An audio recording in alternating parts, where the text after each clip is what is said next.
제발 그냥 가주세요. 못 본 걸로 해주세요. 새벽 6시. 한 남자가 비명을 지르는 노인의 입을 막으며 택시에 강제로 밀어넣는다. 뒷좌석에서 들리는 처절한 울음소리. 엄마, 엄마라고요. 남자는 떨리는 손으로 택시기사에게 100만 원이 넘는 현금 뭉치를 쑤셔 넣으며 속삭인다. 이 돈 받고 그냥 주소지까지만 가주세요. 아무것도 보지 마시고 아무것도 묻지 마세요. 새벽 6시 13분. 택시기사 최만식은 잠에서 덜 깬 채로 핸들을 잡고 있었다. 57세. 이 일을 시작한 지 어느덧 12년째. 새벽 콜은 익숙했다. 공항 가는 손님, 술 취한 회식 손님, 가끔은 급한 병원행. 그런데 오늘 아침 콜은 뭔가 달랐다. 주소를 찍고 목적지로 향하는 내내 만식의 뒷목이 서늘했다. 왜일까? 그냥 평범한 아파트 단지인데 15분을 달려 도착한 곳은 중형 아파트 단지 입구. 가로등 아래 한 남자가 서 있었다. 30대 후반쯤 되어 보이는 깔끔한 정장 차림의 남자. 그런데 그의 표정은 다급했다. 아니, 다급함을 넘어선 무언가가 있었다. 남자는 택시가 서자마자 뒤쪽을 돌아보며 손짓했다. 빨리요, 빨리. 만식이 창문을 내리자 남자는 숨을 헐떡이며 말했다. 기사님, 급한 일이라. 저기 어머님을 좀 모셔다 드려야 해서요. 빨리 출발해 주셔야 합니다. 네, 그러시. 만식의 말이 채 끝나기도 전에 남자는 아파트 방향에서 누군가를 끌고 오기 시작했다. 아니, 끌다가 거의 떠밀다시피 하고 있었다. 노인이었다. 70대로 보이는 할머니. 헝클어진 흰 머리, 구겨진 잠옷 차림. 그리고 그녀는 저항하고 있었다. 싫어. 싫다고. 나 안 가. 안 가. 어머니, 제발. 제발 좀 가만히 계세요. 남자의 목소리는 절박했다. 그는 노인의 팔을 붙잡고 거의 질질 끌다시피 택시 쪽으로 다가왔다. 만식은 얼어붙었다. 이건 뭔가 이상했다. 심상치 않았다. 저 손님, 괜찮으십니까? 저분이 원하시지 않는 것 같은데. 괜찮습니다. 치매세요. 치매. 그래서 이러시는 거예요. 남자는 거의 소리를 지르듯 말하며 노인을 뒷좌석에 밀어 넣으려 했다. 노인은 필사적으로 저항했다. 그녀의 손이 택시 문틀을 붙잡았고 그녀의 입에서는 처절한 비명이 터져나왔다. 엄마라고. 엄마, 나 여기 있어. 서연이 엄마 여기 있다고. 어머니, 그만하세요. 남자는 노인의 손을 억지로 떼어내며 뒷좌석에 밀어 넣었다. 쿵. 문이 닫혔다. 노인은 안에서 문을 두드리기 시작했다. 쿵쿵쿵. 창문에 그녀의 손바닥이 찍혔다 지워졌다 반복했다. 만식의 심장이 쿵쾅거렸다. 저기요, 손님. 이거 좀 이상한데요. 저분이 너무 싫어하시는 것 같은데. 남자는 만식의 말을 끊으며 조수석 창문으로 봉투 하나를 밀어 넣었다. 두툼한 봉투.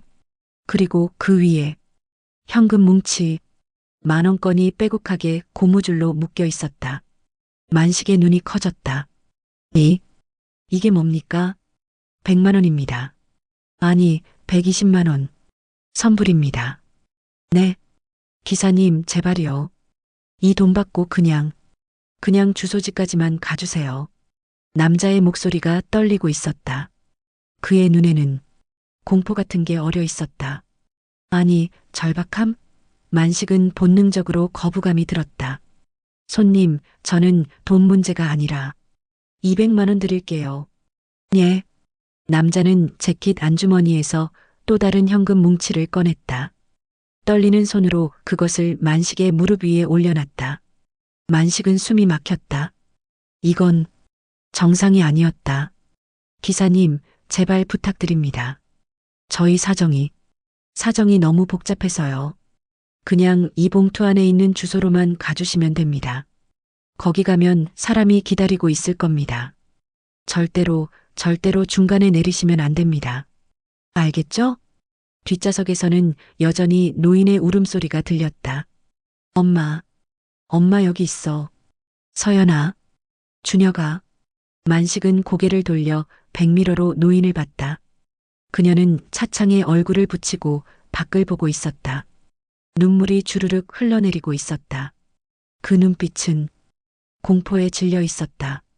마치 지금 자신이 어디론가 끌려가고 있다는 걸 본능적으로 알고 있는 것처럼. 만식의 가슴이 철렁 내려앉았다. 손님, 이건 제가 받을 수 없는 돈입니다. 그리고 접은 상태가. 제발요. 남자가 갑자기 소리를 질렀다.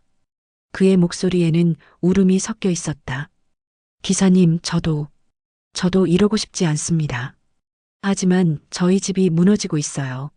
와이프가 완전히 지쳐서 쓰러질 지경이고 저도 더 이상 못 버티겠어요. 동생한테 보내는 겁니다. 동생한테. 괜찮아요. 가족이니까. 알겠죠? 동생? 만식은 봉투를 집어들었다. 안에는 손글씨로 휘갈겨 쓴 주소와 전화번호가 적혀 있었다.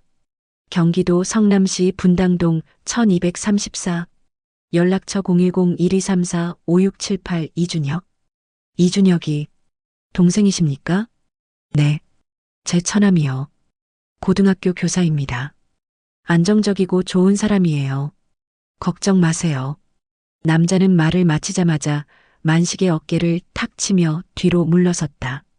출발하세요. 빨리요. 만식은 어안이 벙벙했다.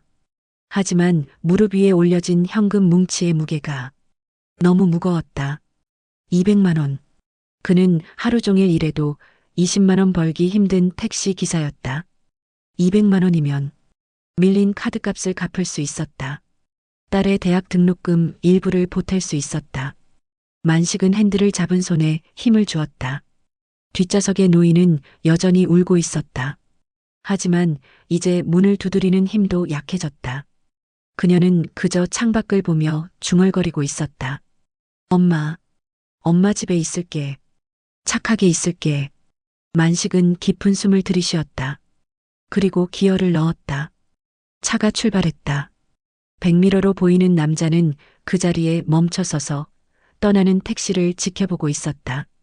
그의 얼굴에는 안도감이 어려 있었다. 그리고 동시에 깊은 죄책감 같은 것도. 만식은 고개를 돌려 도로를 봤다. 동생한테 보낸다고 했지. 가족이라고 했어. 괜찮겠지. 그냥 주소지까지만 가면 돼. 하지만 그의 손은 계속 떨리고 있었다. 그리고 뒷좌석에서는 낯선 소리가 들리기 시작했다. 바스락, 바스락. 만식이 백미러로 힐끗 보자 노인은 차 안의 물건들을 주워 담고 있었다. 바닥에 떨어진 영수증, 조수석 문짝에 꽂혀있던 볼펜, 심지어 만식의 물티슈까지. 그녀는 그것들을 자신의 잠옷주머니에 우겨넣고 있었다. 저기, 손님? 노인은 대답하지 않았다.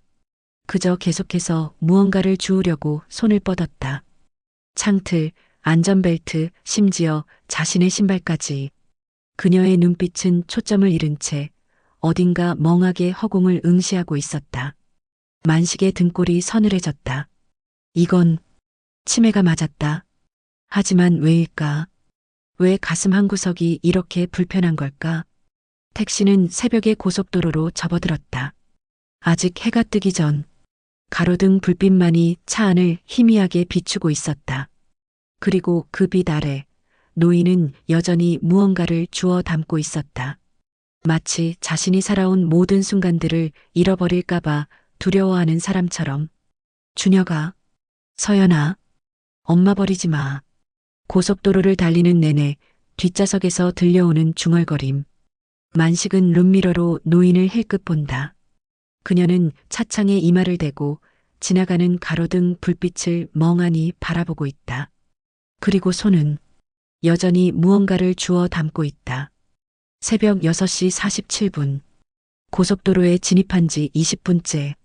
만식은 핸들을 잡은 채 백미러를 통해 뒷좌석의 노인을 계속 훔쳐봤다. 그녀는 여전히 무언가에 집착하고 있었다. 차 바닥에 떨어진 휴지 한 장, 문짝 손잡이, 옆에 작은 동전, 심지어 안전벨트에 플라스틱 클립까지. 그녀는 그 모든 것을 자신의 잠옷 주머니에 우겨넣고 있었다. 주머니는 이미 볼록하게 튀어나와 있었다. 할머니, 괜찮으세요? 만식이 조심스럽게 물었다. 노인은 대답하지 않았다. 아니, 듣지 못한 것 같았다. 그녀는 그저 창밖을 보며 중얼거렸다. 준혁아, 엄마 착하지? 엄마 말 잘 들었지? 만식의 가슴이 철렁했다. 준혁. 봉투에 적혀 있던 이름. 동생이라던 그 사람. 할머니, 지금 준혁 씨한테 가시는 거 맞죠? 노인은 여전히 대답하지 않았다. 다만 그녀의 눈에서 눈물이 주르륵 흘러내렸다. 서연아, 엄마 버리지 마. 제발. 서연. 또 다른 이름. 만식은 기억을 더듬었다. 아까 그 남자가 뭐라고 했더라? 처남이라고 했나? 그럼 서연은 아내? 아니면 누나? 뭐든 간에 가족이라고 했잖아. 가족. 만식은 스스로를 다독이려 했다.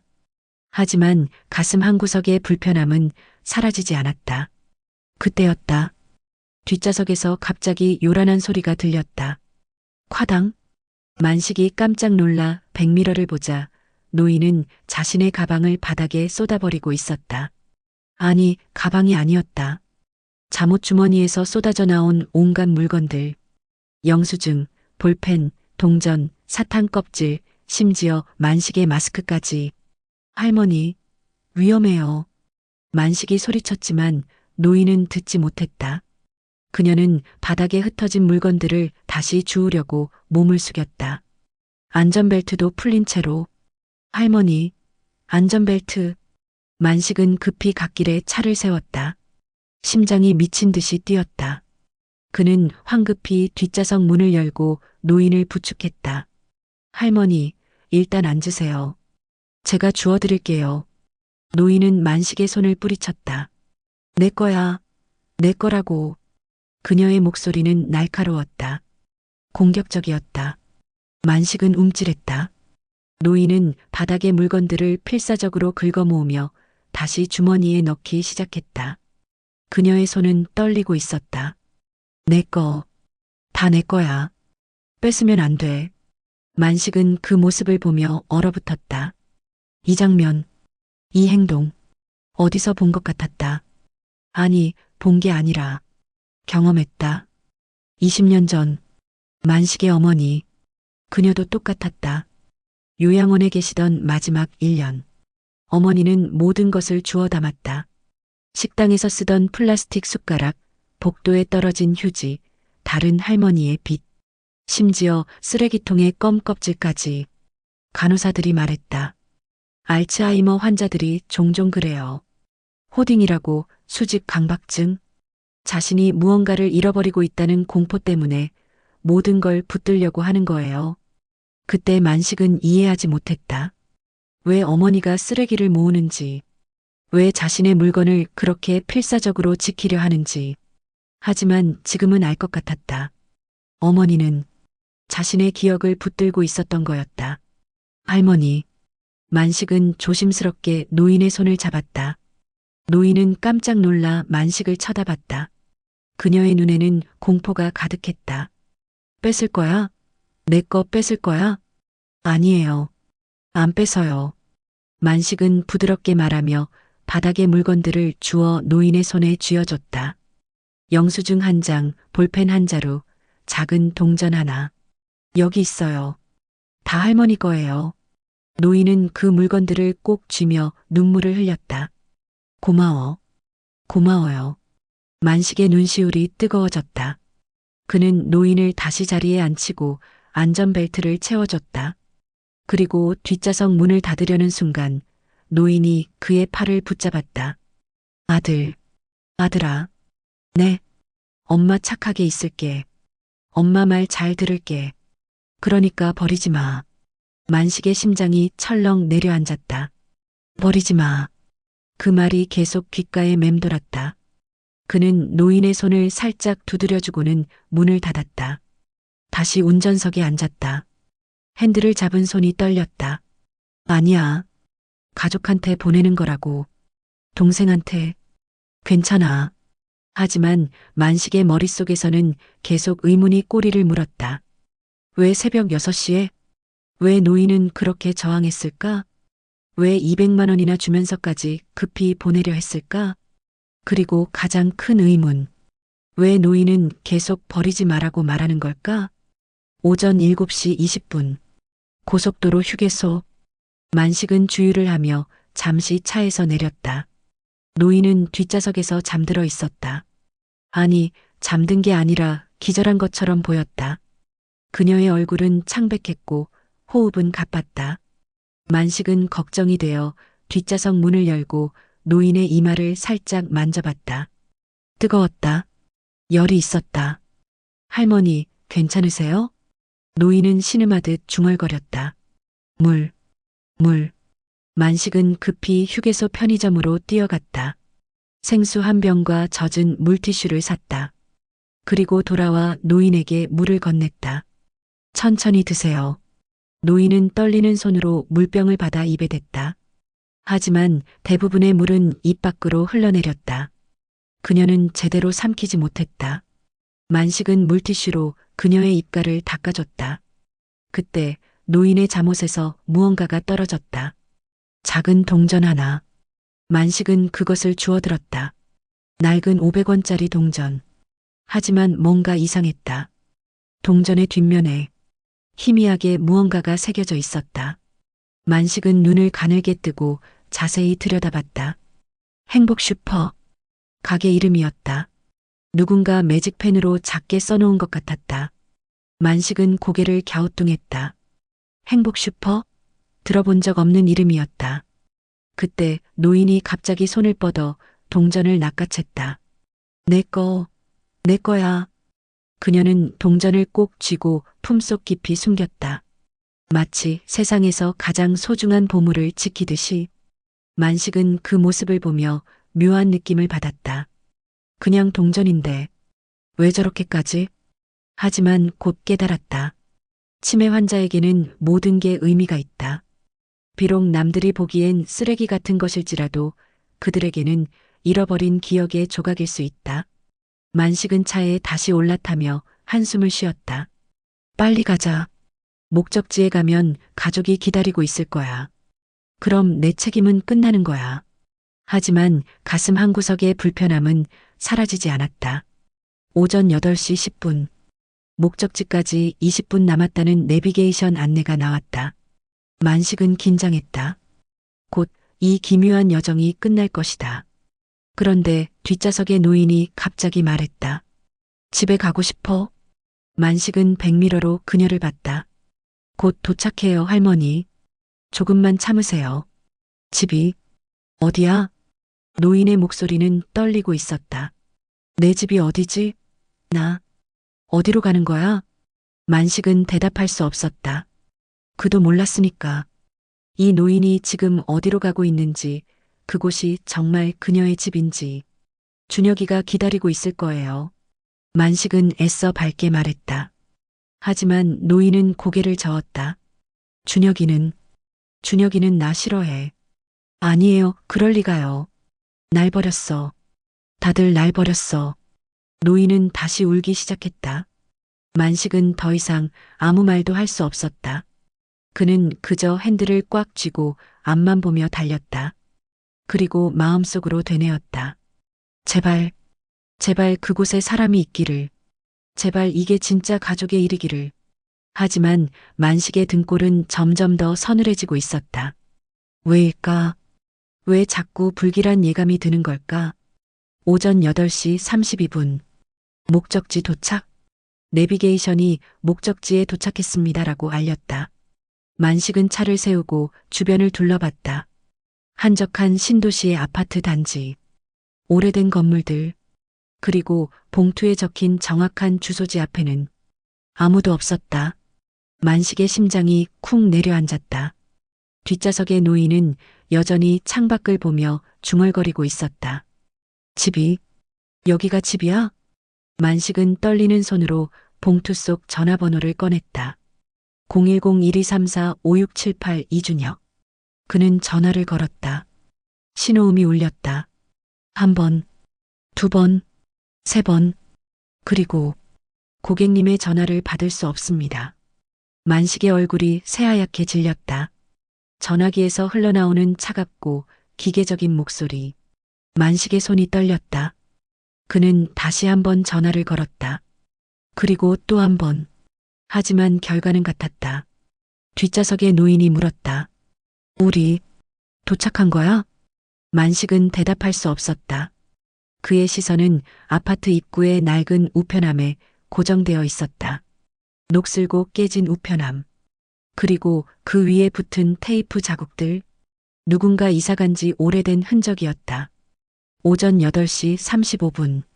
만식은 차에서 내려 아파트 현관문 앞으로 걸어갔다. 심장이 미친 듯이 뛰었다. 동번호를 확인했다. 123동. 맞다. 호수를 확인했다. 405. 맞다. 하지만 현관문 앞에는 낡은 광고지들이 수북이 쌓여 있었다. 문틈으로 밀어 넣어진 전단지들.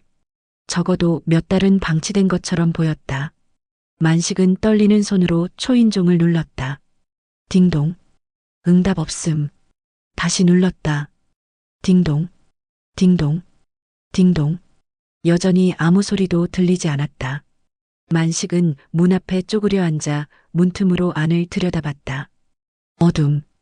텅 빈 집의 냄새. 그리고 아무도 없었다. 젠장. 만식은 주먹으로 바닥을 쳤다. 이게 대체 뭐냐고. 그는 다시 일어나 주변을 둘러봤다. 복도에는 아무도 없었다. 이른 아침이라 그런지 아니면 이 아파트 자체가 반쯤 비어 있는 건지. 만식은 옆집 초인종을 눌렀다. 402호. 잠시 후 문이 열렸다. 50대로 보이는 여성이 경계하는 눈빛으로 만식을 봤다. 누구세요? 죄송합니다. 저기 405호에 이준혁 씨라고 사시나요? 혹시 아시는지. 여성은 고개를 저었다. 405호요? 거기 1년 전에 이사 갔어요. 젊은 남자 선생님 혼자 살았는데 작년 여름에 이사 가셨어요. 만식의 얼굴이 새하얗게 질렸다. 1년 전에요? 네. 왜요? 무슨 일 있으세요? 만식은 대답할 수 없었다. 그는 고개를 숙여 인사하고는 비틀거리며 계단 쪽으로 걸어갔다. 다리에 힘이 풀렸다. 1년 전에 이사 갔다. 그럼 이 주소는? 처음부터 거짓이었다. 만식은 다시 택시로 돌아왔다. 뒷좌석의 노인은 창밖을 보며 중얼거리고 있었다. 준혁아, 엄마 왔어. 문 열어줘. 만식은 운전석에 앉아 핸들에 이마를 박았다. 이게 대체 무슨 일이야? 이게 무슨... 그의 머릿속이 복잡했다. 아까 그 남자. 정장을 입은 30대 남자. 200만 원을 건네며 다급하게 출발하라고 했던 그 남자. 그는 처음부터 알고 있었다. 이 주소가 비어 있다는 것을. 그는 만식을 이용해서 노인을 버린 것이었다. 만식은 다시 전화를 걸었다. 이준혁이라는 사람에게. 한 번, 두 번, 10번. 받지 않았다. 만식은 문자를 보냈다. 저 택시기사인데요. 어머님을 모시고 왔습니다. 주소지에 아무도 안 계시는데 어디 계신가요? 전송 완료. 1분, 2분, 5분. 답장 없음. 만식은 다시 전화를 걸었다. 이번에는 아까 그 남자. 봉투를 건넸던 사위에게. 하지만 그 번호는 봉투 안에 없었다. 만식은 콜 기록을 확인했다. 새벽 6시에 받았던 배차 전화. 그 번호로 다시 걸었다. 그리고 고객님의 전화를 받을 수 없습니다. 만식의 손이 떨렸다. 꺼놨다. 전부 다 꺼놨다. 만식은 차 안에서 무너졌다. 그는 두 손으로 얼굴을 감싸쥐었다. 이 사람들이 진짜로 나를 이용한 거야. 나를 공범으로 만든 거야. 뒷좌석의 노인이 갑자기 문을 두드렸다. 나 집 가야 돼. 문 열어줘. 만식은 뒤를 돌아봤다. 노인은 창문에 손을 대고 필사적으로 밖을 보고 있었다. 그녀의 눈에는 공포와 혼란이 가득했다. 할머니, 저기, 잠깐만요. 싫어. 집 가야 돼. 서연아, 서연이 어디 갔어? 노인은 문을 열려고 손잡이를 잡아당겼다. 만식은 급히 차 문을 잠갔다. 하지만 노인은 멈추지 않았다. 그녀는 계속해서 문을 두드리고 비명을 질렀다. 나가, 나갈래. 내려줘. 할머니, 진정하세요. 싫어, 싫다고. 노인은 갑자기 만식의 머리받침을 잡아당기기 시작했다. 만식은 깜짝 놀라 뒤로 몸을 피했다. 노인의 힘은 생각보다 셌다. 할머니, 제발, 날 어디 데려가려고. 넌 누구야? 넌 누구냐고. 만식은 차에서 급히 내려 뒷좌석 문을 열었다. 노인은 문이 열리자마자 밖으로 뛰쳐나오려 했다. 만식은 그녀를 붙잡았다. 할머니, 위험해요. 나 줘. 노인은 만식의 팔을 핥히고 밀치고 심지어 물려고까지 했다. 만식은 그녀를 안아 제지하면서도 최대한 다치지 않게 조심했다. 할머니, 제발, 제발 진정하세요. 제가 도와드릴게요. 노인은 만식의 품에서 울기 시작했다. 집에 가고 싶어. 내 집에 가고 싶다고.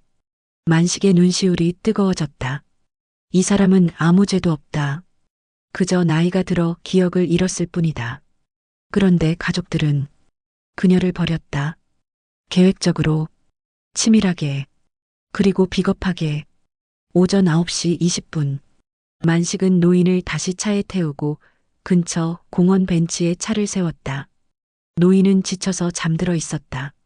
아니, 기절한 것처럼 보였다. 만식은 차 밖으로 나와 담배를 피웠다. 그는 담배를 끊은 지 3년이 넘었지만 지금은 미칠 것 같았다. 다행히 옆 편의점에서 한 갑을 샀다. 연기를 깊이 들이마셨다. 그리고 생각했다. 나는 지금 뭘 해야 하지? 경찰에 신고해야 하나? 그럼 이 노인은 어떻게 되는 거지? 보호소로 가나? 요양병원으로 가나? 그리고 자신은? 나는 공범인가? 만식은 200만 원을 받고 이 일을 한 자신이 떠올랐다. 그 돈은 지금 조수석 서랍에 고스란히 들어 있었다. 그는 담배를 3개 짓밟았다. 젠장할. 돈에 눈이 멀었어. 나도 공범이야. 그때 뒷좌석에서 소리가 들렸다. 축축한 소리. 만식은 얼굴이 굳었다. 그는 뒷좌석 문을 열었다.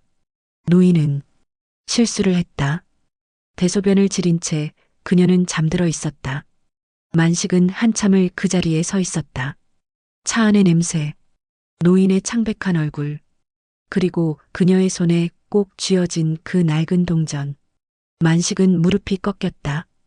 그는 차 옆에 주저앉아 하늘을 올려다봤다. 어떻게 이럴 수가 있어. 사람이 어떻게 자기 어머니를 이렇게 버려. 그리고 그는 결심했다. 이 노인을 끝까지 책임지겠다고. 그리고 이 비정한 가족들의 얼굴을 반드시 보겠다고. 오전 10시. 만식은 근처 주유소 화장실에서 노인을 씻겼다. 직원에게 양해를 구하고 자신이 입고 있던 여분의 티셔츠를 노인에게 입혔다. 노인은 그 과정 내내 울었다. 미안해요. 괜찮아요, 할머니. 괜찮아요. 만식은 계속 그렇게 말했지만 가슴은 찢어질 것 같았다. 그는 택시를 깨끗이 닦았다. 물과 세제를 구해서 뒷좌석을 닦고 방향제를 뿌렸다. 그리고 다시 운전석에 앉았다. 이제 어디로 가야 할까? 경찰서? 아니면 그냥 병원? 그때 그의 눈에 뭔가 보였다. 뒷좌석 바닥에 떨어진 작은 동전. 만식은 그것을 주었다. 낡은 500원짜리 동전. 뒷면에 희미하게 새겨진 글씨. 행복 슈퍼. 만식은 그 글씨를 한참 들여다봤다. 그리고 갑자기 뭔가 떠올랐다. 혹시 이게 단서가 될 수 있을까? 그는 스마트폰을 꺼내 검색했다. 행복 슈퍼 위치. 검색 결과가 떴다. 만식의 눈이 커졌다. 이 주소. 어디서 본 것 같았다. 그는 오늘 아침 출발했던 곳을 떠올렸다. 그 아파트 단지 근처. 맞아. 그 근처였어. 만식은 심장이 뛰었다. 이동전이 혹시 그 집 근처에서 온 거라면, 할머니가 살던 집이 거기였다면. 만식은 노인을 돌아봤다. 그녀는 여전히 그 동전을 품속에서 꺼내 만지작거리고 있었다. 세상에서 가장 소중한 것처럼. 만식은 결심했다. 할머니, 제가 집 찾아드릴게요. 진짜 집으로 모셔다 드릴게요. 노인은 만식을 멍하니 쳐다봤다. 지? 네. 할머니 집. 만식은 시동을 걸었다. 그리고 다시 고속도로로 향했다. 이번에는 목적지가 확실했다. 출발했던 그곳. 노인을 버린 그 가족이 사는 곳. 당신이 낳은 엄마 아니야. 내가 왜 감당해야 돼? 3개월 전. 서연의 집 거실 오후 11시. 남편 우진의 차가운 목소리가 아파트를 가득 채웠다. 서연은 주방 바닥에 주저앉아 깨진 접시 조각들을 주우며 눈물을 흘렸다. 어머니 복례는 방 안에서 문을 두드리고 있었다. 나가. 나 나갈래. 서연아. 이건 지옥이었다. 3개월 전 서연의 집. 오전 9시. 프리랜서 디자이너 이서연 38세. 그녀는 노트북 앞에 앉아 있었지만 화면은 30분째 그대로였다. 마감은 내일. 클라이언트는 3번째 독촉 문자를 보냈다. 하지만 서연은 집중할 수 없었다. 어머니 방에서 계속 소리가 들렸기 때문이다. 서연아, 서연아. 서연은 한숨을 쉬며 일어났다. 그리고 어머니 방으로 갔다. 엄마, 왜요? 화장실. 화장실 가야 돼.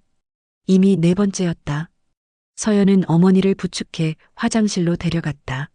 하지만 어머니는 화장실 변기 앞에서 멈춰섰다. 여기가 어디야? 화장실이에요, 엄마. 아니야. 내 화장실 아니야. 엄마, 여기가 우리 집이에요. 엄마 화장실 맞아요. 어머니는 고개를 저었다. 그리고 갑자기 복도로 걸어 나갔다. 집에 가야 돼. 내 집에. 서연은 어머니를 다시 붙잡았다. 엄마, 여기가 집이에요. 아니야. 내 집 아니야. 나 집 갈래. 어머니는 현관문으로 걸어갔다. 서연은 급히 앞을 막았다. 엄마, 밖에 나가시면 안 돼요. 비켜. 비키라고. 어머니는 서연을 밀쳤다. 72세 노인의 힘이라고는 믿기지 않을 만큼 강했다. 서연은 비틀거리며 넘어졌다. 팔꿈치가 벽에 부딪혔다. 아.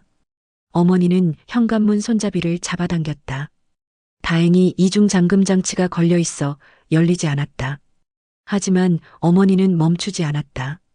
계속해서 문을 흔들고 비명을 질렀다. 나가. 나 나갈래. 여기 가둬놨어. 도와줘요. 사람 살려. 서연은 바닥에 주저앉아 울었다.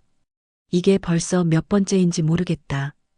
2개월 전 서연은 남편 우진에게 말했다.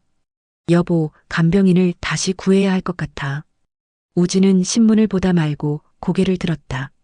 또 엄마가 지난번 간병인 선생님 때리고 물건 던지고 그분이 그만두셨어. 우진은 신문을 탁 접었다. 이게 벌써 3번째잖아. 내가 어떻게 해. 엄마가 치매라서. 서연아. 우진의 목소리가 낮아졌다. 우리 집안이 지금 어떻게 돌아가는지 알아? 당신은 일을 제대로 못하고 있고 나는 회사에서 야근에 시달리고 있어. 그런데 매달 간병인비로 250만 원씩 나가는 거 알아? 서연은 고개를 숙였다. 미안해. 미안하다고 해결돼? 우리 애들 학원비도 밀리고 있어. 대출 이자도 밀리고. 그럼 어떻게 해야 돼? 우진은 잠시 침묵했다. 그리고 말했다. 동생한테 보내. 뭐? 처남. 이준혁? 걔한테 보내라고. 서연은 눈이 커졌다. 준혁이도 바빠. 학교 선생님이잖아. 그래도 공무원이잖아. 안정적이고 우리보다 형편이 나아. 하지만 뭐? 당신은 외동딸이야? 남동생 있잖아. 왜 당신만 감당해야 돼? 서연은 아무 말도 할 수 없었다. 우진은 서연의 어깨를 잡았다. 서연아, 우리 한계야. 당신도 알잖아. 이대로 가면 우리 집안이 무너져. 서연은 눈물을 흘렸다. 엄마를 동생한테 보내라고? 응. 돌아가면서 모시는 거야. 그게 공평하잖아. 1개월 전 서연은 동생 준혁에게 전화를 걸었다. 준혁아. 응, 누나. 왜? 저기, 엄마 말인데. 전화기 너머로 침묵이 흘렀다. 누나, 나 지금 바빠. 준혁아, 들어만 봐. 우리 집이 정말 힘들어. 나는 일을 못하고 있고, 우진이도 스트레스 받아서 매일 싸우고. 그래서 준혁의 목소리가 차가워졌다. 엄마를 좀 맡아줄 수 있어? 돌아가면서 모시는 거야. 나만 계속 모실 수는 없잖아. 누나. 준혁은 한숨을 쉬었다. 나도 못 봐. 뭐? 나도 못 본다고. 나는 아직 결혼도 안 했고 혼자 사는데 엄마를 어떻게 봐. 그리고 학교 일도 바빠. 담임도 맡고 있고. 준혁아. 누나 미안해. 진짜 미안한데 나는 안 돼. 그럼 나는 어떻게 해? 누나가 딸이잖아. 엄마랑 더 가까웠잖아.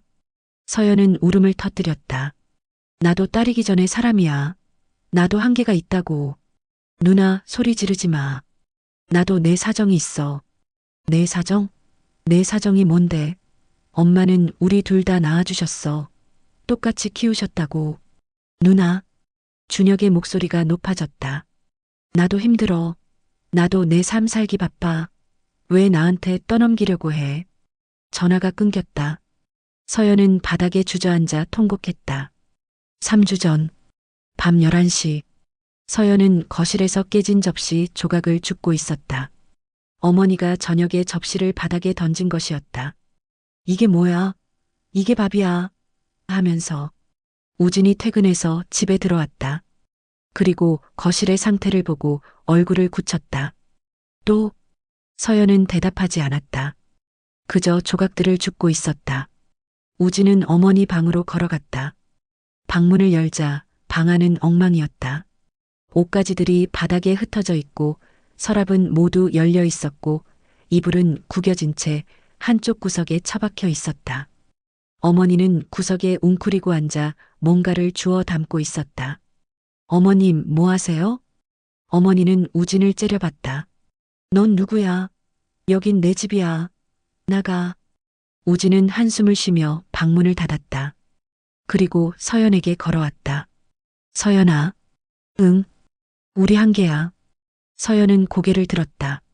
우진의 얼굴은 지쳐 있었다. 이렇게는 못 살아. 당신도 알잖아. 이대로 가면 우리 가족 전체가 무너져. 그럼 어떻게 해야 돼? 우진은 잠시 망설이다가 말했다. 요양원. 뭐? 요양원에 모셔야 해. 전문가들이 있는 곳. 서연은 고개를 저었다. 안 돼. 그건 안 돼. 왜? 엄마가 거기 가면 날 원망할 거야. 어머니는 이미 당신을 알아보지도 못해. 우진의 말에 서연은 얼굴을 가렸다. 그래도 안 돼. 우진은 서연을 꼭 안았다. 서연아, 우리가 살아야 어머니도 사는 거야. 알겠어? 서연은 우진의 품에서 흐느꼈다. 2주 전, 서연은 준혁에게 다시 전화를 걸었다. 준혁아, 누나, 미안해. 지난번에 소리 질러서. 괜찮아. 준혁아, 한 번만 더 부탁할게. 진짜 한 번만. 누나, 나 진짜 안 된다니까. 일주일만, 딱 일주일만 맡아줘. 나 마감이 있어서 일 좀 하고. 그 다음에 내가 다시 모실게. 준혁은 한참을 침묵했다. 미안해, 누나. 진짜 안 돼. 왜 안 돼? 나는 엄마 못 봐. 나는 그럴 자신이 없어. 자신이 없어? 그게 무슨 말이야? 누나, 나도 무서워. 엄마가 무서워. 저번에 명절 때 봤잖아. 나한테 물컵 던지고 나보고 도둑이라고 소리 지르고. 나 트라우마 생겼어. 서연은 말문이 막혔다. 그리고 솔직히 말하면 준혁의 목소리가 떨렸다. 나는 엄마한테 받은 것보다 누나가 받은 게 더 많아. 엄마는 항상 누나만 챙겼잖아. 나는 늘 뒷전이었어. 그런 엄마를 내가 왜? 준혁아, 미안해, 누나. 나는 못해. 전화가 끊겼다.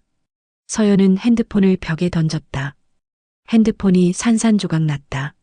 일주 전, 우진이 서연에게 말했다. 내가 방법을 찾았어. 무슨 방법? 준혁이 주소. 내가 알아냈어.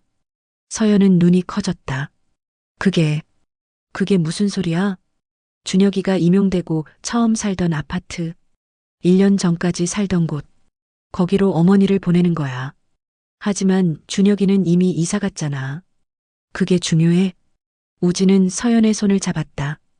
어머니를 택시에 태워서 거기로 보내. 그럼 기사가 연락할 거고 준혁이가 어쩔 수 없이 받아야 할 거야. 그건 사기잖아. 사기가 아니라 강제야. 준혁이가 스스로는 안 받으니까 어쩔 수 없이 받게 만드는 거지. 서연은 고개를 저었다. 안 돼. 그건 너무 비겁해. 우진은 서연의 얼굴을 마주 보았다. 서연아, 비겁한 건 준혁이야. 동생이라는 놈이 형편 좋으면서도 엄마 한 번 안 보려는 게 비겁한 거지. 우리가 뭐가 비겁해? 하지만 뭐, 우리는 3년을 봤어. 3년. 준혁이는 한 번도 안 봤어. 명절에 잠깐 얼굴 비추는 게 다야. 우진의 목소리가 높아졌다. 이제 준혁이 차례야. 공평하게 돌아가면서 모시는 거야. 서연은 눈물을 흘렸다. 엄마한테 너무 미안해. 미안하면 뭐해. 어머니는 이미 우리를 알아보지도 못하는데. 우진은 서연을 꼭 안았다. 우리가 살아야 해, 서연아. 우리가 3일 전 밤 2시 어머니가 집을 나가려고 했다. 서연이 막자 어머니는 서연을 때렸다. 뺨을 때리고 머리카락을 잡아당기고 물어뜯었다. 서연은 비명을 질렀다. 우진이 달려와서 어머니를 떼어냈다. 어머니는 바닥에 주저앉아 울었다. 날 가둬놨어. 날 가둬놨다고. 서연은 방 구석에 웅크리고 앉아 떨었다. 우진은 그런 서연을 보며 결심했다. 내일 새벽에 보내자. 더는 못 참겠어. 서연은 고개를 끄덕였다. 이미 한계를 넘어선 지 오래였다. 그리고 오늘 새벽, 우진은 택시를 불렀다. 그리고 어머니를 강제로 태웠다. 서연은 방 안에서 이불을 뒤집어 쓰고 울고 있었다. 어머니의 비명소리가 멀어졌다. 택시가 떠났다. 그리고 집은 고요해졌다. 서연은 이불 속에서 중얼거렸다. 엄마, 미안해. 정말 미안해. 하지만 미안하다는 말로는 되돌릴 수 없었다. 이미 어머니는 어딘가로 향하고 있었다. 그리고 서연은 알고 있었다. 자신이 평생 이 죄책감을 짊어지고 살 거라는 것을. 저 할머니 냄새나. 오후 1시 허름한 국밥집. 만식은 복례 여사를 부축해 식당 구석 자리에 앉혔다. 주변 손님들의 시선이 따가웠다. 여사의 옷은 만식의 낡은 티셔츠였고 머리는 헝클어져 있었고 얼굴은 눈물 자국으로 얼룩져 있었다. 만식은 신경 쓰지 않으려 했다. 하지만 주변의 수군거림은 멈추지 않았다. 저 사람들 뭐야? 할머니 정신이 없으신가 봐. 만식은 주먹을 쥐었다. 오후 12시 40분. 만식은 다시 서울로 차를 몰았다. 목적지는 행복 슈퍼가 있다는 그 동네. 출발했던 바로 그곳. 하지만 그 전에 복례 여사에게 밥을 먹여야 했다. 아침부터 지금까지 아무것도 먹지 못했다. 만식 자신도 마찬가지였다. 고속도로를 빠져나와 근처 식당가를 찾았다. 화려한 음식점들이 즐비했지만 만식은 가장 구석에 있는 허름한 국밥집으로 들어갔다. 여사를 부축해 식당으로 들어서자 주인 아주머니가 놀란 표정으로 쳐다봤다. 어서 오세요. 만식은 구석자리에 여사를 앉히고 자신도 맞은편에 앉았다. 국밥 2개요. 그리고 물 좀 주세요. 주인 아주머니가 물을 가져왔다. 만식은 여사에게 물컵을 건넸다. 할머니, 물 드세요. 여사는 물컵을 받았지만 마시지 못했다. 그저 멍하니 컵을 들여다보고 있었다. 할머니, 이렇게요. 만식은 자신의 컵을 들어 시범을 보였다. 여사는 따라하려 했지만 손이 떨려서 물이 흘러내렸다. 컵이 바닥에 떨어져 깨졌다. 짤그랑. 식당 안의 모든 시선이 이쪽으로 쏠렸다. 아, 죄송합니다. 만식은 급히 일어나 깨진 컵 조각을 주었다. 주인 아주머니가 걸레를 들고 왔다. 괜찮아요. 제가 치울게요. 하지만 그녀의 표정은 불편해 보였다. 만식은 다시 자리에 앉았다. 여사는 고개를 숙이고 중얼거리고 있었다. 미안해. 미안해. 괜찮아요, 할머니. 괜찮아요. 곧 국밥이 나왔다. 김이 모락모락 피어오르는 뜨끈한 국밥. 만식은 여사의 앞에 국밥을 놓고 숟가락을 쥐어줬다. 할머니, 드세요. 천천히. 여사는 숟가락을 들었지만 어떻게 해야 할지 몰랐다. 그녀는 숟가락을 국에 넣었다가 빼고 다시 넣었다가 빼고를 반복했다. 만식은 가슴이 미어졌다. 이 사람은 밥 먹는 것조차 잊어버린 거야. 만식은 자신의 숟가락으로 국밥을 떠서 여사의 입에 가져다 댔다. 자, 입 벌리세요. 아. 여사는 순순히 입을 벌렸다. 만식은 조심스럽게 국밥을 먹였다. 하지만 여사는 제대로 삼키지 못했다. 국물이 입 밖으로 흘러내렸다. 만식은 휴지로 여사의 입가를 닦아줬다. 천천히, 천천히 삼키세요. 하지만 여사는 더 이상 먹으려 하지 않았다. 그저 고개를 돌리고 눈물을 흘릴 뿐이었다. 집에 가고 싶어? 만식은 숟가락을 내려놨다. 이 사람은 밥도 제대로 못 먹는 사람을 그냥 버린 거야. 분노가 치밀어 올랐다. 오후 1시 15분. 만식은 자신의 국밥도 반쯤 남긴 채 계산을 하려고 일어났다. 그때였다. 여사가 갑자기 불안한 표정으로 자리에서 일어나려 했다. 저기. 왜요, 할머니? 화장실. 만식은 급히 여사를 부축해 화장실로 데려가려 했다. 하지만 이미 늦었다. 축축한 소리. 만식은 얼어붙었다. 여사는 그 자리에서 실수를 했다. 바지를 타고 흘러내리는 액체. 바닥에 고이는 물웅덩이. 식당 안이 순간 고요해졌다. 모든 손님들이 이쪽을 쳐다봤다. 여사는 바닥을 내려다보며 울기 시작했다. 미안해. 미안해요. 미안해. 만식은 재빨리 여사를 감쌌다. 자신의 재킷을 벗어 여사의 아래쪽을 가렸다. 괜찮아요, 할머니. 괜찮아요. 하지만 주변의 수군거림은 멈추지 않았다. 저 할머니 지금 냄새 나는데. 아니, 어떻게 저런 사람을 데리고 식당에 와. 주인 아주머니가 난처한 표정으로 다가왔다. 손님, 이거 좀 곤란한데요. 죄송합니다. 제가 바로 치우겠습니다. 만식은 여사를 부축해 밖으로 나가려 했다.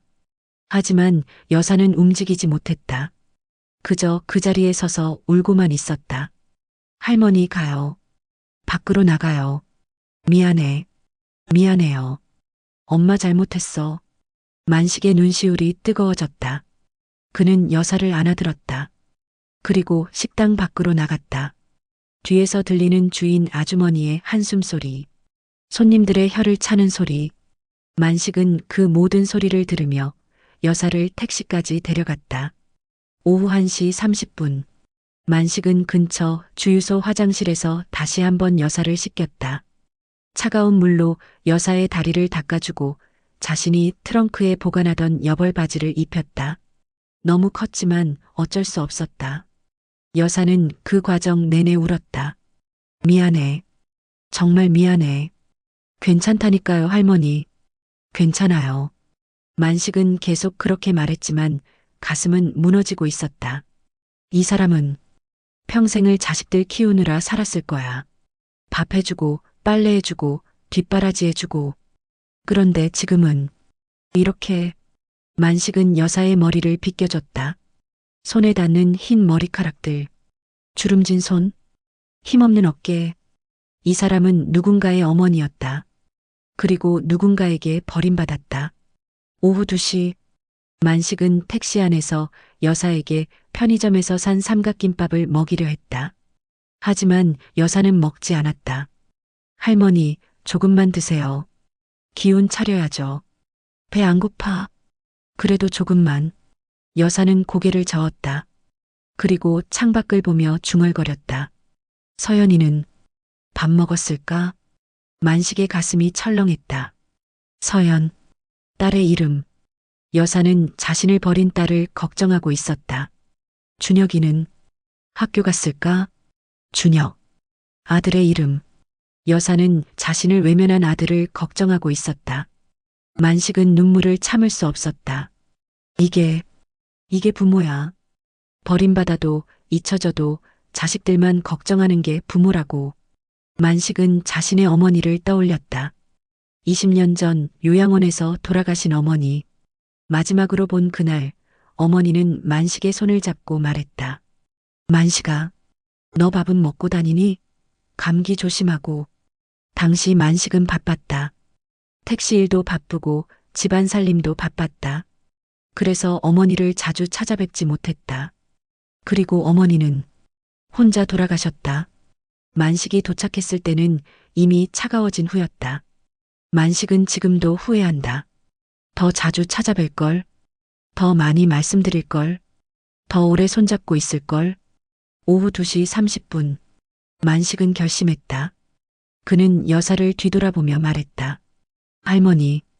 여사는 만식을 봤다. 제가 약속드릴게요. 할머니 집 꼭 찾아드릴게요. 집? 네. 할머니 진짜 집. 할머니를 버린 그 사람들한테 데려다 드릴게요. 여사는 고개를 갸우뚱했다. 왜 그래줘요? 만식은 미소 지었다. 눈물이 그렁그렁했지만 제 엄마도 할머니 같으셨거든요. 그래서요. 여사는 만식의 손을 잡았다. 고마워요. 아들. 만식은 여사의 손을 꼭 쥐었다. 아니에요. 제가 고마워요. 만식은 시동을 걸었다. 이제 목적지는 확실했다. 행복 슈퍼. 그리고 그 근처에 있을 서연의 집. 그리고 그곳에서 벌어질 대면. 만식은 핸들을 잡으며 다짐했다. 이 사람들의 얼굴을 똑똑히 봐야겠어. 어떤 인간들이 자기 어머니를 이렇게 버리는지. 그리고 세상에 알려야겠어. 이게 얼마나 비열한 짓인지. 오후 3시.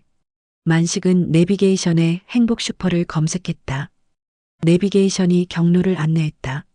도착 예정 시간 오후 5시 20분. 만식은 깊게 숨을 들이쉬었다. 그리고 출발했다. 뒷좌석의 여사는 조용히 창밖을 보고 있었다. 그녀의 손에는 여전히 그 낡은 동전이 쥐어져 있었다. 행복 슈퍼. 그곳에 모든 답이 있을 것이다. 그리고 만식은 반드시 그 답을 찾을 것이다. 오후 4시. 고속도로를 달리는 내내 만식은 생각했다. 도착하면 뭐라고 말하지? 경찰을 부를까? 아니면 일단 대면부터? 하지만 한 가지는 확실했다. 자신은 이제 단순한 택시 기사가 아니었다. 이 노인을 지키는 유일한 사람이었다. 그리고 이 비극을 끝낼 수 있는 유일한 증인이었다. 만식은 백미러로 여사를 봤다. 그녀는 잠들어 있었다. 평화로운 얼굴로. 마치 악몽이 끝났다고 믿는 것처럼. 하지만 진짜 악몽은 지금부터였다. 그녀를 버린 가족과의 대면. 그리고 그 가족이 치러야 할 대가. 만식은 핸들을 꽉 쥐었다. 기다려라. 곧 간다. 그리고 너희는 평생 이 죄를 짊어지고 살게 될 거야. 택시는 서울로 향했다. 해가 서쪽으로 기울고 있었다. 그리고 이 긴 여정의 끝이 다가오고 있었다. 행복 슈퍼. 여기였어. 오후 5시 10분. 만식의 손에 쥐어진 낡은 500원짜리 동전. 희미한 매직 글씨가 그를 이곳까지 이끌었다. 허름한 골목길 모퉁이, 30년은 좋게 넘어 보이는 구멍가게. 간판에는 바랜 글씨로 행복 슈퍼라고 쓰여 있었다. 만식은 차에서 내려 주변을 둘러봤다. 이 동네 어딘가에 여사를 버린 그 집이 있을 것이다. 오후 5시 15분. 만식은 행복 슈퍼 앞에 차를 세웠다. 뒷좌석의 복례 여사는 여전히 잠들어 있었다. 아니, 기절에 가까워 보였다. 그녀의 얼굴은 창백했고 호흡은 불규칙했다. 병원에 데려가야 하나. 만식은 잠시 고민했지만 곧 고개를 저었다. 아니야. 일단 집부터 찾아야 해. 이 사람의 가족을 찾아야 해. 만식은 차에서 내려 행복 슈퍼로 걸어갔다. 문을 열자 삐걱거리는 소리와 함께 낡은 풍경 소리가 울렸다. 가게 안은 좁았다. 오래된 과자들, 라면, 생필품들이 빼곡히 쌓여 있었다. 카운터 뒤에 60대로 보이는 할머니가 앉아 있었다. TV를 보고 있던 그녀가 만식을 보며 인사했다. 어서 오세요. 안녕하세요. 만식은 주머니에서 동전을 꺼내 보였다. 저기, 이 동전 혹시 아세요? 여기 가게 이름이 새겨져 있는데요. 할머니는 안경을 고쳐 쓰고 동전을 들여다봤다. 그리고 고개를 끄덕였다. 아, 맞네. 이거 우리 가게에서 나눠준 거야. 한 20년 전쯤 개업 기념으로 단골 손님들한테 나눠줬었지. 만식의 심장이 뛰었다. 그럼 이 동전을 가진 사람은 이 근처에 사는 사람이겠네요? 그렇겠지. 옛날 단골들이니까. 혹시 치매 걸린 할머니 한 분 아세요? 70대 정도 되시고. 할머니는 잠시 생각하더니 고개를 끄덕였다. 아, 복례 씨? 오복례 할머니? 만식은 전율했다. 네, 맞아요. 오복례 할머니. 그분 왜요? 무슨 일 있어요? 만식은 잠시 망설이다가 말했다. 제가 택시 기사인데요. 그 할머니를 모시고 있어요. 근데 집을 못 찾겠어서요. 할머니는 의아한 표정을 지었다. 집을 못 찾아? 그럼 가족은? 그게 복잡해서요. 혹시 그 할머니가 어디 사는지 아세요? 할머니는 고개를 가로저었다. 정확한 주소는 모르는데 이 골목에서 2블록 올라가면 아파트 단지 있잖아요. 거기 사셨어요. 딸이랑 같이. 딸이요? 응. 서연이라고. 착한 애였는데 요즘은 못 봤네. 만식은 숨이 막혔다. 서연. 딸의 이름. 혹시 그 아파트 동이나 호수 아세요? 그건 모르겠고. 근데 복례 씨 요즘 못 봤는데 어디 가셨나? 만식은 대답할 수 없었다. 어디 가셨냐고? 버려졌어요. 딸이 버렸어요. 만식은 고개를 숙여 인사했다. 감사합니다. 도움 많이 됐어요. 그는 서둘러 가게를 나왔다. 오후 5시 30분. 만식은 슈퍼 할머니가 알려준 아파트 단지로 향했다. 2블록을 올라가자 중형 아파트 단지가 나타났다. 5개 동으로 이뤄진 오래된 단지. 만식은 차를 단지 입구에 세웠다. 이 중에 하나. 어느 동일까? 그는 관리사무소로 걸어갔다. 문을 열고 들어가자 50대 남자 직원이 컴퓨터를 보고 있었다. 안녕하세요. 네, 무슨 일이세요? 저기, 오복례 할머니라고 아세요? 이 단지에 사시는데. 직원은 고개를 갸우뚱했다. 오복례, 잠깐만요. 그는 컴퓨터를 검색하기 시작했다. 만식은 심장이 터질 것 같았다. 아, 있네요. 103동 805. 오복례. 근데 왜요? 제가 할머니를 모시고 있는데요. 집을 찾아서요. 아, 그 할머니 치매 있으시죠? 예전에 한번 단지 밖에서 헤매시는 거 모셔다 드린 적 있어요. 만식의 눈빛이 날카로워졌다. 103동 805요? 네. 감사합니다. 만식은 뛰어나갔다. 오후 5시 45분. 103동 앞. 만식은 택시를 동 입구에 세웠다. 그리고 뒷좌석에 복례 여사를 깨웠다. 할머니, 일어나세요. 집 찾았어요. 여사는 천천히 눈을 떴다. 그리고 창밖을 봤다. 여기가 어디야? 할머니 집이에요. 여사의 눈에 빛이 돌았다. 지? 내 집? 네. 할머니를 데리러 왔어요. 만식은 여사를 부축해 차에서 내렸다. 여사는 아파트를 올려다봤다. 그리고 천천히 고개를 끄덕였다. 맞아. 여기야. 내 집. 만식은 여사를 부축하며 엘리베이터로 향했다. 8층. 엘리베이터 문이 열리자 복도가 나타났다. 805호. 만식과 여사는 그 문 앞에 섰다. 만식의 심장이 미친 듯이 뛰었다. 드디어 찾았어. 그는 심호흡을 하고 초인종을 눌렀다. 딩동. 오후 5시 50분. 잠시 후 문 안에서 인기척이 들렸다. 발소리, 그리고 문고리 돌아가는 소리. 문이 열렸다. 30대 후반의 남자. 정장을 입고 있었지만 넥타이는 느슨했고 얼굴은 피곤해 보였다. 정우진. 오늘 새벽 복례 여사를 택시에 강제로 태웠던 바로 그 남자. 우진은 만식을 보자 얼굴이 하얗게 질렸다. 당신이. 만식은 차갑게 말했다. 안녕하세요. 오늘 새벽에 저를 고용하셨던 분 맞죠? 우진은 말문이 막혔다. 그의 시선이 만식 옆에 서 있는 복례 여사에게로 향했다. 어머님. 복례 여사는 우진을 멍하니 쳐다봤다. 넌 누구야? 우진의 얼굴이 일그러졌다. 만식은 한 걸음 앞으로 나아가며 말했다. 제가 어머니를 모시고 왔습니다. 주소지에는 아무도 없더군요. 그건 9시간이 걸렸습니다. 9시간 동안 이 할머니가 무슨 일을 겪었는지 아십니까? 우진은 뒤로 물러섰다. 잠깐만요. 그때 안쪽에서 여자의 목소리가 들렸다. 여보, 누구야? 문이 더 활짝 열렸다. 30대 후반의 여자. 헝클어진 머리, 피곤한 얼굴. 집안 옷을 입고 있었다.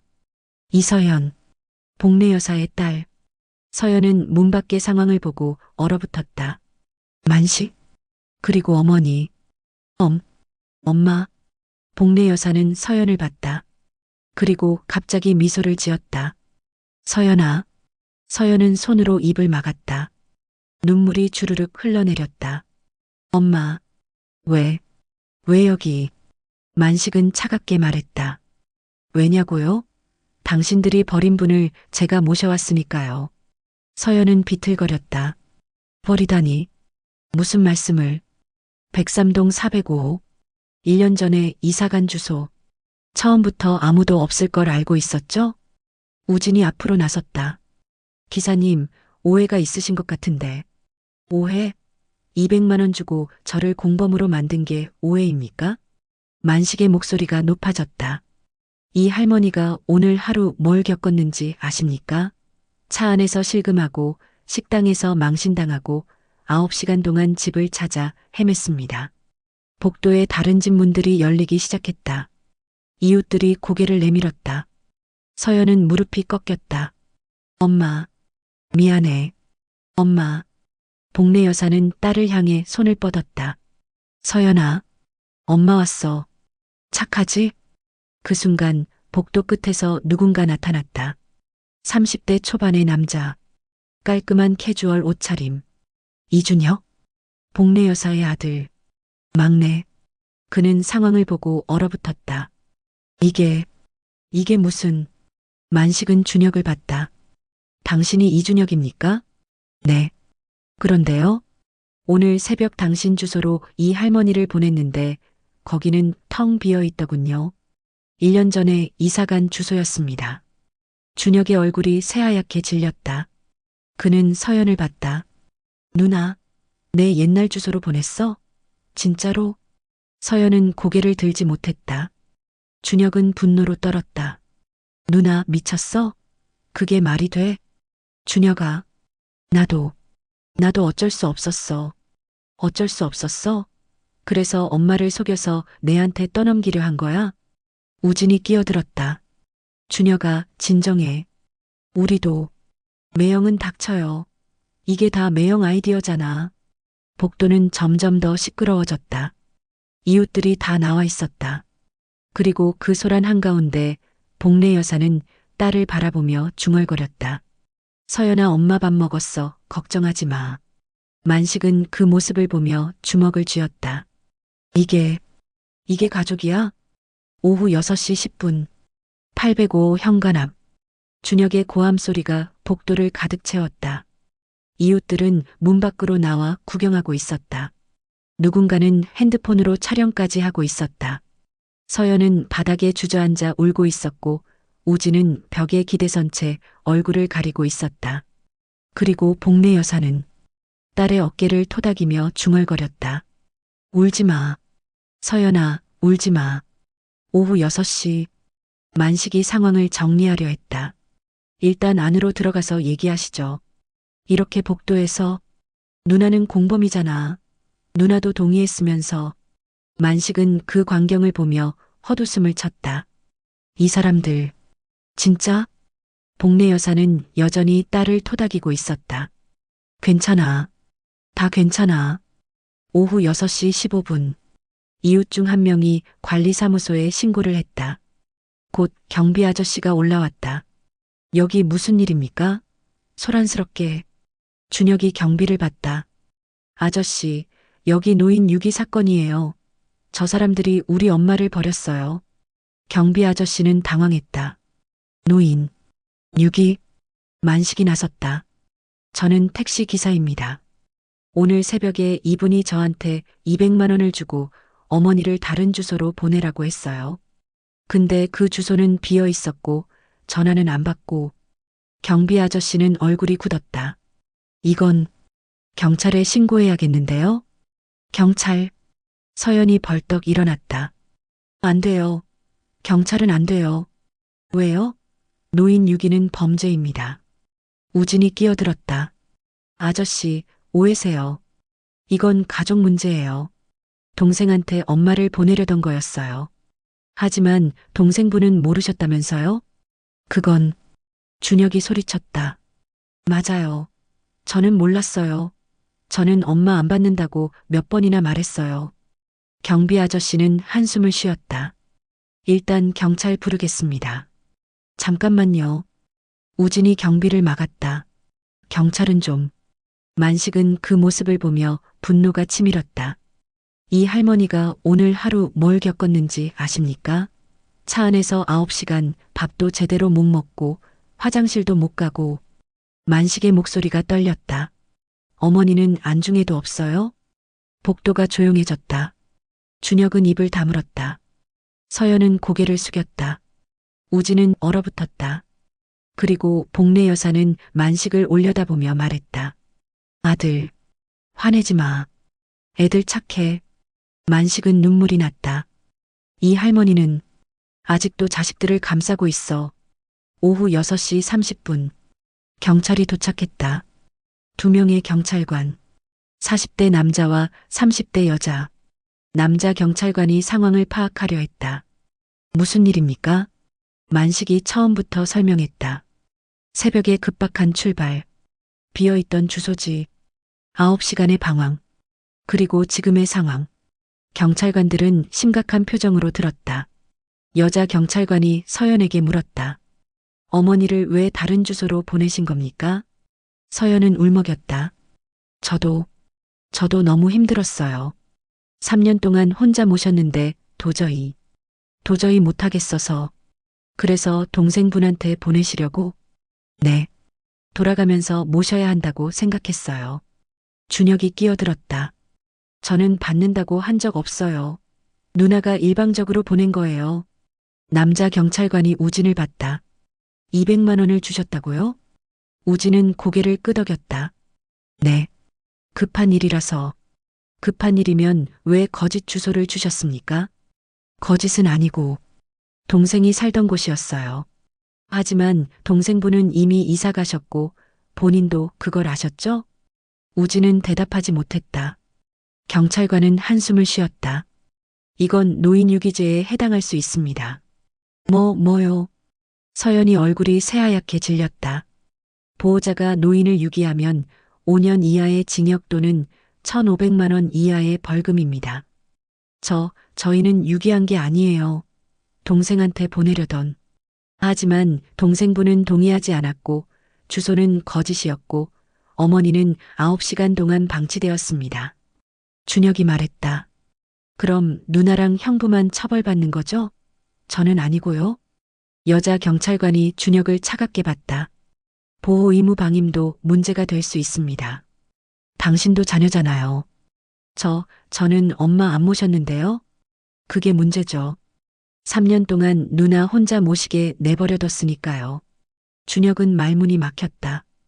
오후 6시 45분. 경찰관들은 복례 여사를 보호하기 위해 일단 병원으로 이송하기로 했다. 어머니 건강부터 확인해야 합니다. 그리고 사회복지사와 상담이 필요해 보입니다. 서연이 울부짖었다. 안 돼요. 엄마를 데려가면 안 돼요. 부인, 지금 당신한테 어머니를 맡길 수 없습니다. 제발요. 제가 잘못했어요. 제가 다시 모실게요. 여자 경찰관이 서연의 어깨를 잡았다. 부인, 진정하세요. 어머니 건강이 우선입니다. 구급차가 불렸다. 복례 여사는 들것에 실렸다. 그녀는 딸을 바라보며 손을 뻗었다. 서연아, 엄마 어디가? 엄마 집에 있을게. 서연은 엄마의 손을 잡으려 했지만 경찰관이 막았다. 지금은 안 됩니다. 구급차 문이 닫혔다. 사이렌 소리가 울렸다. 서연은 복도에 무릎을 꿇고 통곡했다. 엄마, 엄마. 오후 7시. 경찰서. 서연, 우진, 준혁, 그리고 만식까지 모두 경찰서로 갔다. 조사가 시작되었다. 서연은 진술서를 작성하며 계속 울었다.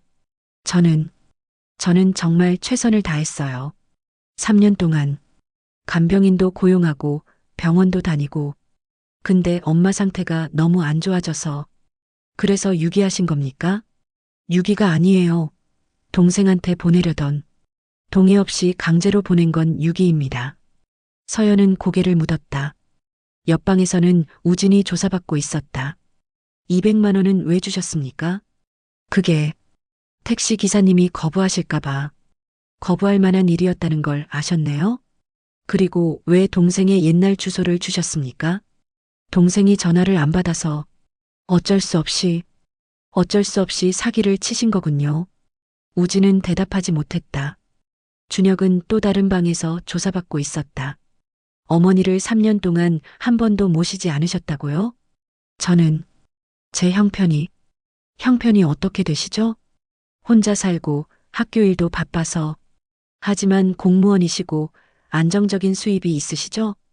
그건 맞지만 누나분은 프리랜서로 불안정한데 3년을 혼자 감당했습니다. 공평하다고 생각하십니까? 준혁은 얼굴을 붉혔다. 그건 누나가 딸이니까. 딸이면 혼자 감당해야 합니까? 당신도 아들이잖아요. 준혁은 대답하지 못했다. 오후 8시. 조사가 끝났다. 경찰관이 세 사람을 모았다. 일단 오늘은 귀가하십시오. 하지만 사건은 검찰로 송치될 겁니다. 서연이 물었다. 그럼 우리 엄마는요? 어머니는 병원에서 검사 받으시고 사회복지사와 상담 후 요양시설로 가실 것 같습니다. 요양시설요? 네. 가족들이 돌볼 수 없다고 판단되면. 서연은 주저앉았다. 안 돼. 그건 안 돼. 우진이 서연을 부축했다. 준혁은 벽에 기댄 채 고개를 숙였다. 오후 8시 30분. 경찰서 밖. 세 사람은 서로 눈도 마주치지 않은 채 서 있었다. 만식이 나왔다. 그도 진술을 마쳤다. 준혁이 만식에게 다가왔다. 기사님, 택시비는 제가 낼게요. 됐습니다. 아니, 제가 냈다니까요. 만식은 차갑게 말했다. 돈 문제가 아닙니다. 당신들이 한 짓은 돈으로 해결될 게 아니에요. 준혁은 입을 다물었다. 서연이 만식에게 다가왔다. 기사님, 우리 엄마 괜찮으시대요?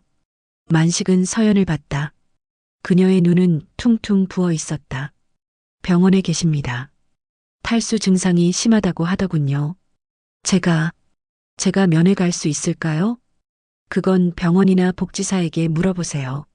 만식은 돌아서려다가 멈췄다. 그리고 세 사람을 돌아봤다. 한 가지만 물어봅시다. 당신들은 후회합니까? 진심으로? 서연은 고개를 끄덕였다. 네, 정말 정말 후회해요. 우진도 고개를 숙였다. 저도요. 하지만 준혁은 대답하지 않았다. 만식은 헛웃음을 쳤다. 후회는 무슨, 들키니까 후회하는 거겠죠. 그는 차로 걸어갔다. 뒤에서 서연의 울음소리가 들렸다. 하지만 만식은 돌아보지 않았다. 피고인들은 노인복지법 위반으로 각각 벌금 500만 원에 처합니다. 3개월 후 법정 판사의 선고가 울려 퍼졌다. 서연은 그 자리에서 무너졌다. 우진은 얼굴을 손으로 가렸다. 준혁은 고개를 떨구었다. 하지만 이것은 시작일 뿐이었다. 진짜 처벌은 법정 밖에서 기다리고 있었다. 2주 후 병원. 오후 3시 만식은 복례 여사가 입원해 있는 병원을 찾았다. 그는 의사에게 물었다. 할머니 상태는 어떻습니까? 의사는 고개를 저었다. 심한 탈수와 영양실조가 있었습니다. 그리고 극심한 스트레스로 인한 정신적 충격도요. 알츠하이머가 더 악화됐습니다. 회복 가능한가요? 치매는 돌이킬 수 없습니다. 지금은 안정을 찾았지만 기억은 더 빠르게 사라지고 있어요. 만식은 가슴이 미어졌다. 가족들은 면회 왔습니까? 딸이 한 번 왔었는데 어머니가 알아보지 못하셨어요. 만식은 병실 문을 열었다. 복례 여사는 침대에 누워 천장을 멍하니 바라보고 있었다. 할머니, 만식이 부르자 여사는 천천히 고개를 돌렸다. 누구세요? 만식의 가슴이 철렁 내려앉았다. 저요. 택시기사. 할머니 집 찾아드렸던 택시? 여사는 기억하지 못했다. 만식은 여사의 손을 잡았다. 괜찮아요. 그냥 뵈러 왔어요. 여사는 만식을 한참 쳐다보다가 갑자기 눈물을 흘렸다. 고마워요. 착하네요. 할머니. 근데 내 집이 어디더라? 만식은 대답할 수 없었다. 여사는 이미 자신의 집도 딸도 아들도 잊어버렸다. 그리고 그날 하루의 지옥 같은 기억도. 만식은 그게 차라리 다행이라고 생각했다. 1개월 후 법원. 형사 재판이 끝났다. 서연과 우진은 노인 유기죄로 각각 벌금 500만 원을 선고받았다. 준혁은 보호 의무 방임으로 벌금 300만 원. 하지만 진짜 전쟁은 민사에서 벌어졌다.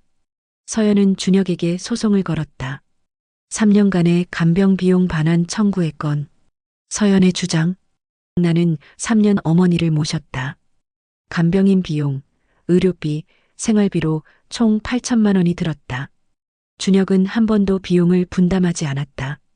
절반을 돌려받아야 한다. 준혁은 맞소송을 걸었다.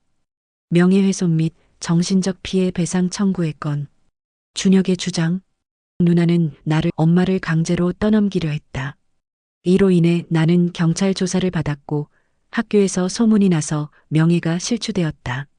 정신적 피해를 배상받아야 한다. 법정에서 두 사람은 서로를 물어뜯었다. 누나는 3년 동안 엄마한테 무슨 짓을 했어요? 제대로 돌봤어요?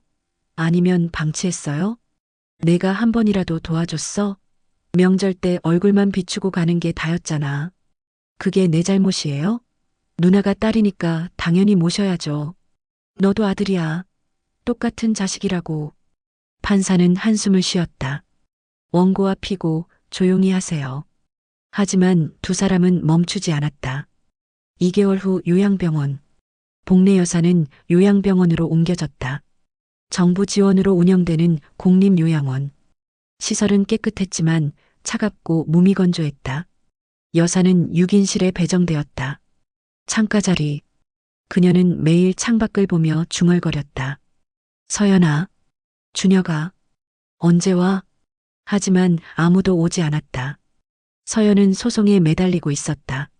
준혁은 학교 일에 치여 있었다.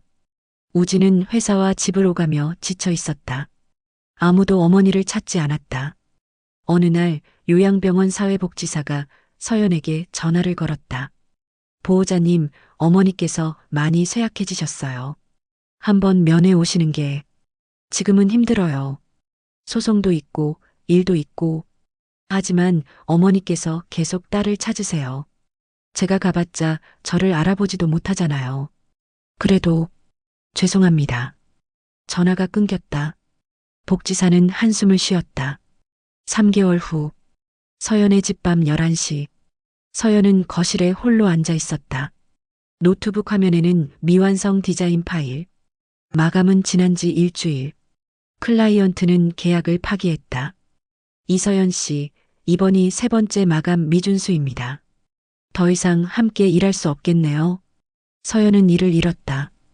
프리랜서 시장에서 평판이 바닥을 쳤다. 일을 안 하는 사람, 믿을 수 없는 사람. 그리고 소송 비용은 계속 늘어났다. 변호사 비용, 법원 비용, 그리고 벌금까지. 빚이 쌓였다. 우진이 방에서 나왔다. 서연아, 아직도 안 자? 응. 일 좀 해. 우리 집안이 어떻게 되는지 알아? 알아. 알면서 왜 소송은 계속해? 준혁한테서 돈 받아봤자 변호사 비용만 날리는데. 그래도 나는 억울해. 나만 3년을 감당했어. 준혁이도 책임져야 돼. 우진은 한숨을 쉬었다. 당신, 엄마는 신경 안 써? 서연은 고개를 들었다. 뭐? 요양원에서 연락 왔었잖아. 엄마 쇠약해졌다고. 한번 갔다 와. 나를 알아보지도 못하는데 뭐하러. 그래도 엄마잖아. 엄마가 뭐? 나를 이렇게 만든 게 엄만데. 서연의 목소리가 높아졌다. 내 인생이 다 망가졌어. 일도 잃고 돈도 없고 범죄자 취급받고 다 엄마 때문이야. 우진은 아무 말도 하지 않았다. 그는 그냥 방으로 돌아갔다. 서연은 혼자 남았다. 그녀는 무릎을 안고 울었다. 엄마, 미안해. 근데 나도 힘들어. 나도.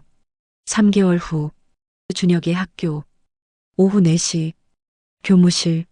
준혁은 교장실로 호출되었다. 이준혁 교사. 네, 교장 선생님. 학부모들 민원이 들어왔어. 준혁의 얼굴이 굳었다. 무슨 민원입니까? 자네 어머니 유기 사건 말일세. 인터넷에 기사가 났더군. 학부모들이 불안해하고 있어. 그건 오해가 있는 사건입니다. 오해든 뭐든 학교 이미지에 좋지 않네. 담임도 내려놓고 당분간 일반 교과만 맡게. 교장 선생님, 이것도 최대한 배려한 거야. 징계위원회까지 갈 수도 있었어. 준혁은 고개를 떨구었다.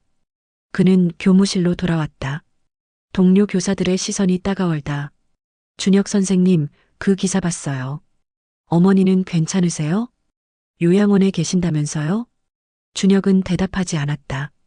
그는 자리에 앉아 고개를 묻었다. 다 누나 때문이야.